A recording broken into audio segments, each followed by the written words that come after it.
Hi hello అండి అందరికీ నమస్కారం. ఈరోజు మనం వినబోయే కథ కాంట్రాక్ట్ పెళ్ళి. ఇక కథలోకి వెళ్దామా మరి?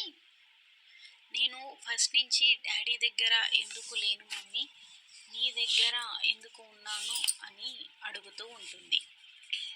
ఇంతలో ప్రభాస్ వస్తాడు.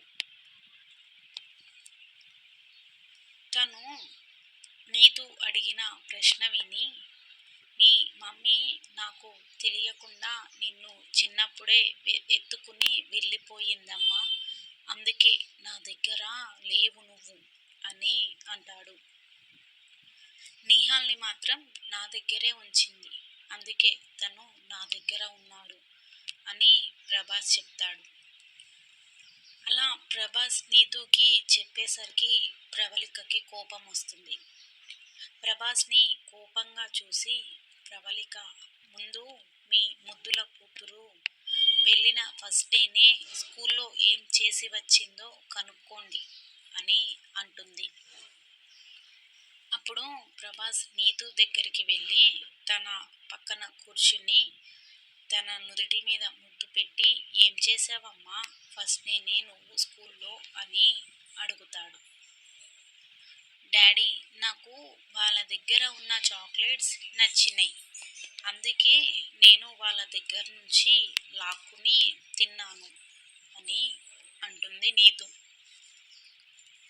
ప్రభాస్ ఆ మాట వినగానే గట్టిగా నవ్వి వెరీ గుడ్ అని అంటాడు. ప్రవళికకి కోపం వచ్చి, తను చేసిన పనికి నా కొడుకుని తిట్టారు వాళ్ళ ఫ్రెండ్స్ అందరూ అని అంటుంది. అప్పుడు ప్రభాస్ ఇలా అంటాడు, వాడు నీలాగా అమాయకుడు, అందుకనే వాళ్ళు తిట్టారు అని అంటాడు.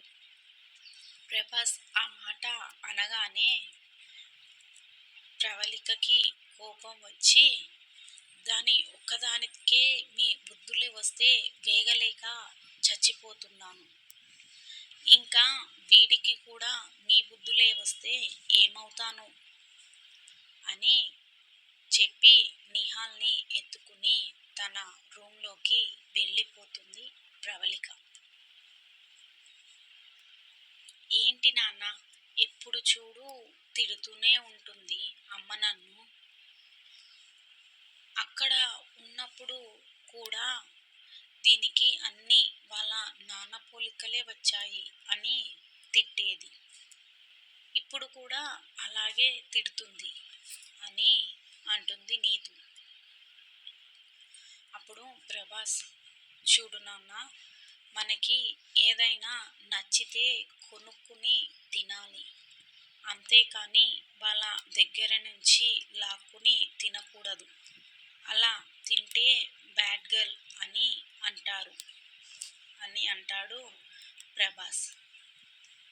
సరే నాన్న, నువ్వు చెప్పినట్టే వింటాను అని అంటుంది నీతు.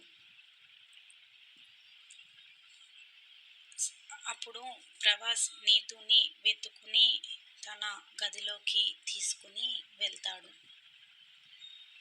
స్టోరీ ఇంకా ఉంది ఫ్రెండ్స్, ప్లీజ్ ఛానల్ని లైక్, షేర్ అండ్ సబ్స్క్రైబ్ చేయండి. ఇంకా మరిన్ని మంచి మంచి కథలతో మీ ముందుకి వస్తాను. Please friends, support me, like, share and subscribe my channel.